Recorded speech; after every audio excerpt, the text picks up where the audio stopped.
She's definitely been working really hard behind the scenes. Obviously, you guys don't really see that, but she's been in and out of the cage a lot and has been working really hard for this team and just to kind of get her groove back on. And I would say she's pretty much rolling at this point, but she's always been pretty solid defensively. So just another big body to have on the field is nice. But yeah, she's been working really hard.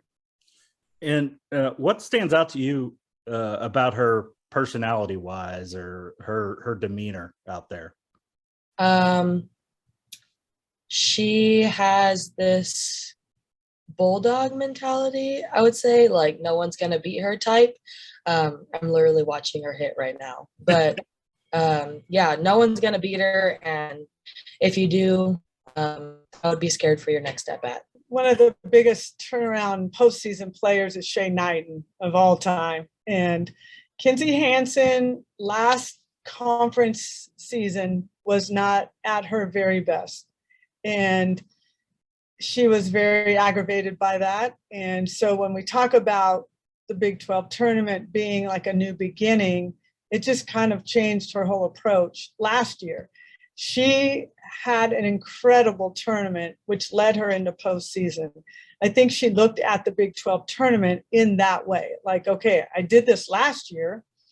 Let me see what it feels like. And I think you can feel her at practice, gaining her confidence. Her swing looks, she's not swinging as hard or as pressed or trying to get that big swing and chasing pitches all over the place. She's a little more controlled now, and I think she's going to be definitely a force going into this weekend.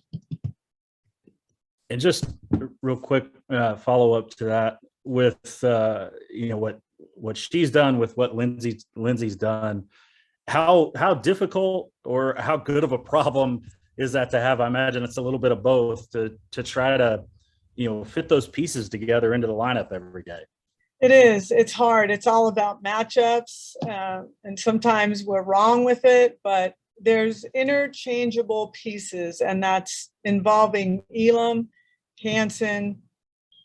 Sometimes Alo will go out in the outfield. If we're trying to have having Alo, Elam, and Hansen in means we have to be creative at times. Neener is very good at first. Neener's kind of an interchangeable. Boone is an interchangeable as well. So a group of about 5 players, we have to figure out how they're going to play in to what we're doing. And some of them split the game. Some of them come in more as like a defensive specialist late in the game. So it just kind of depends on what our pitchers, righties or lefties. Sometimes the lefties are tough on our left-handed hitters. So it just really depends on those types of numbers and what we feel from it. For more information, you can visit TULSAworld.com.